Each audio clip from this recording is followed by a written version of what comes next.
E aí, galera, todo mundo cansado, né? Um vídeo só dividido em 4 partes tá cansativo, mas essa é a última parte, tá chegando a apresentação geral da biologia, características, informações gerais. Como eu te falei lá no começo, são informações que nós temos que ter o conhecimento delas, porque ao longo do nosso trabalho usaremos alguns termos e se nós não entendermos o que ele significa, fica uma coisa meio perdida, tá ok? Então, nesse momento, nós vamos trabalhar a diferença entre um organismo procariótico e um eucariótico. E também vamos falar lá no finalzinho da classificação das células de acordo com o seu ciclo vital, os seus tipos de célula e o ciclo vital delas. Mais uma vez eu te agradeço por estar estudando até aqui com a gente. Espero que está sendo útil, espero estar podendo te ajudar. Se você quiser, né, dá aquele joinha, sei lá, compartilha com seus amigos. Achando útil, como eu sempre falo, todas as informações devem ser compartilhadas quando a gente julga importantes. E não esqueça, dúvidas nos comentários que eu respondo com prazer. Assim que eu encontrar sua dúvida, eu vou responder para você. Tudo bem? Um grande abraço e vamos lá, vamos estudar. Essa próxima imagem aqui do nosso resumo rápido das características principais de biologia, nós vamos ter os famosos seres eucarióticos e procarióticos, que você também pode chamar de procariota, eucariota, eucarionte, procarionte. Bom, de cara você está percebendo que as duas palavras terminam com cariota. Cariota é uma referência à antiga carioteca. A carioteca, gente, você está vendo aqui na imagem de baixo, eu coloquei uma imagem antiga para a gente ter uma ideia, é essa fina membrana que envolve o núcleo da célula. Você está olhando aqui a célula animal aqui embaixo, né? Você está vendo que o núcleo, né, tem essa membranazinha. Em vermelho, tanto seja na célula animal como seja na célula bacteriana, você está vendo uma linha vermelha, ela representa o material genético. No caso está até escrito aí, olha, núcleo tem o DNA. Então você percebe claramente, olha, que a célula animal e a vegetal, observe só a imagem de baixo por enquanto, tá? As duas têm membrana, as duas têm citoplasma e as duas têm núcleo, perdão, as duas têm DNA. Tá? As duas têm membrana, citoplasma e DNA. A diferença entre elas é que o DNA da célula animal, ele está guardado por uma fina membrana, que antigamente era chamada de carioteca. Atualmente, nós chamamos essa membrana de membrana nuclear, tá? Membrana do núcleo, membrana nuclear. Não confunda com a membrana plasmática, a membrana que reveste as células. Tá ok? Membrana plasmática é uma coisa, membrana nuclear é outra. Outra observação, essa mesma membrana nuclear também pode ser chamada de envelope nuclear. Ok? Então observe que as bactérias, por exemplo, não têm essa membrana nuclear, a antiga carioteca, enquanto que as outras células têm. Só as bactérias não vão ter, tá, gente? Por isso que os seres são divididos em eucarióticos e procarióticos. Um ser eucariótico, esse eu, ele tem uma relação direta com o desenvolvido, com o evoluído, com o presente. É como se ele dissesse, eu tenho carioteca, eu tenho a membrana nuclear. Ou seja, um ser eucariótico, nós dizemos que ele tem um núcleo organizado, um núcleo visível, um núcleo diferenciado, porque eu consigo encontrá-lo facilmente uma vez que ele é, né, digamos, envolvido por essa membrana nuclear. A célula procariótica, por outro lado, numa bactéria, não dá para você ver esse núcleo. Infelizmente não dá, porque o seu DNA estará todo disperso, ele está espalhado no citoplasma, digamos assim. Fábio, eu não estou conseguindo visualizar isso, não estou conseguindo ver isso.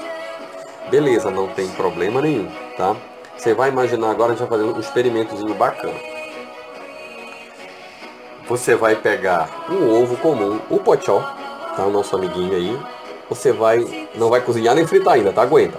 Você vai quebrá-lo em um prato. Vai quebrar o ovo com todo o delicadeza num prato, mantendo a gema intacta.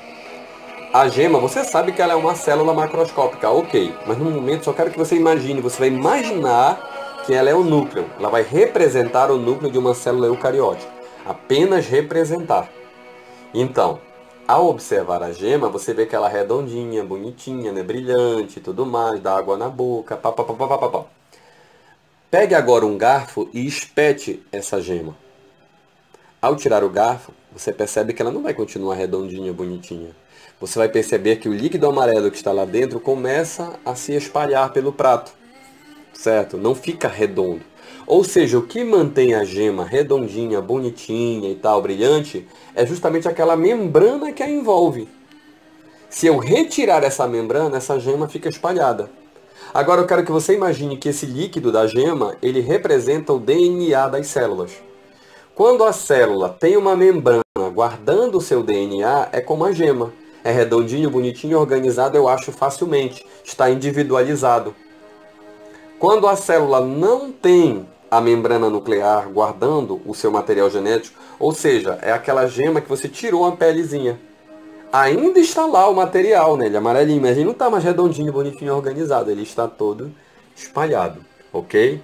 Então, uma célula eucariótica, ou eucarionte, ou eucariota, é uma célula que tem um núcleo organizado ou definido graças à presença da membrana nuclear ou envelope nuclear, antigamente chamada de carioteca. Enquanto que a célula procariótica ou procarionte é aquela célula que não apresenta essa membrana, certo? E por não apresentar, o seu material genético está disperso no citoplasma.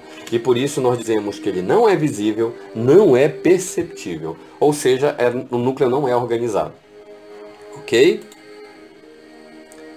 Para encerrar essa primeira parte de apresentação, nós vamos falar rapidamente a classificação das células de acordo com seu ciclo vital, ou seja, com seu tempo de vida, né, com seu ritmo de reprodução, sua reposição, etc. Como as células não são iguais, não têm, digamos, funções iguais, elas também têm períodos de vida que não são iguais. Você vai ter 3 classificações aí: células lábeis, estáveis ou perenes. Células lábeis, estáveis ou perenes, que também são chamadas de permanentes. As células lábeis, gente, a palavra lábel quer dizer curto, tá? Uma coisa, pouca duração. As células lábeis são aquelas células que têm um ciclo de vida muito curto, elas não vivem muito tempo. Elas vivem de semanas a poucos meses. Levando em consideração que um ser vivo pode viver muitos anos, isso é considerado curto. Por elas viverem pouco tempo, elas têm que estar sendo repostas a todo momento. Exemplo, as células da sua pele. Por que você tem que tomar banho todo dia, mesmo que você não tenha esse hábito, criatura porquinha que eu amo? Mas, por mais que você passe o dia sem ir pra rua, né, fique quieto em casa e tudo mais, repousando, ao final do dia você sente seu corpo sujo. E você, mas como? Eu não saí, eu não suei, etc.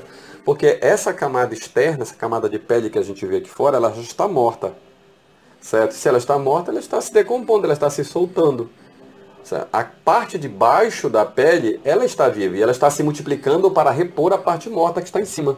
Então você toma banho para remover essa camada morta, que muita gente conhece como a famosa esfoliação.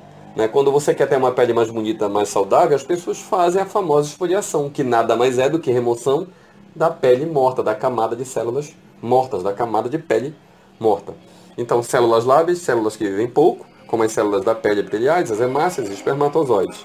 As células estáveis já são células que normalmente se multiplicam acompanhando o teu crescimento. Né? De um bebê para cá, até um jovem ou adulto, o seu corpo sofreu muitas mudanças, teve que se esticar.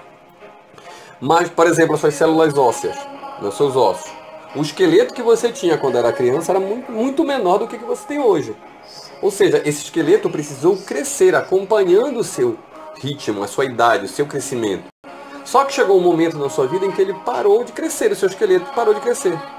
A partir desse momento, o que essas células fizeram? Cuidaram apenas da manutenção desse esqueleto. Não ficaram mais se multiplicando para você continuar crescendo. E elas só voltam a se multiplicar em situações especiais, as células estáveis. Por exemplo, se a pessoa fratura um osso, né, quebra uma perna, por exemplo, aquela perna não vai ficar quebrada para sempre. As células da região da fratura voltam a se multiplicar. É como se elas entendessem, não estou dizendo que elas entendem, é como se elas entendessem a necessidade de voltar a se multiplicar rapidamente para fazer a emenda, para que o osso possa soldar. O que já não acontece com as células permanentes ou perenes também. Certo? A palavra perene nada mais é do que permanente também, mesma coisa. Como, por exemplo, as nossas células nervosas, os nossos neurônios. Os neurônios, via de regra, não se multiplicam mais, só se multiplicaram no período embrionário, ou seja, quando a gente estava lá na barriguinha da mamãe sendo montado. Ok? Depois que você nasce, via de regra, eles não se multiplicam mais. Por isso que, por exemplo, uma pessoa quando sofre um acidente e infelizmente fratura a coluna, dificilmente ela volta a andar.